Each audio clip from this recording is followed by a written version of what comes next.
అనంతపురం జిల్లా honey trap వ్యవహారంపై శ్రీ గీతం విద్యా సంస్థ నిర్వాహకురాలు మనీషా నాయర్ స్పందించారు.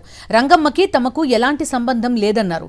కేవలం ఒక ఫోటో దిగినంత మాత్రాన వారితో సంబంధాలు ఉంటాయా అని అన్నారు.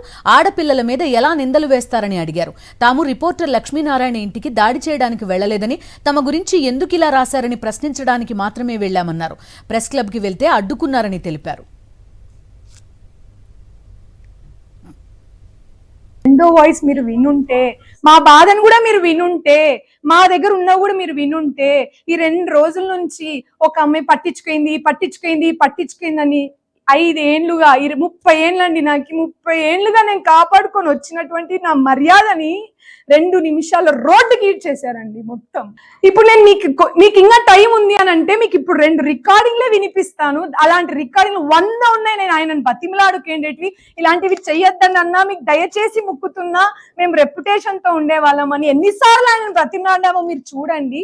ఇంకా ఎంతని బ్రతిమలాడినా కూడా ఆయన ఒకటే తీరు, నాకు డబ్బులు ఇవ్వండి, మీరు ఏమన్నా చేసుకోండి, నాకు కావాల్సిందే అని అన్నాడు.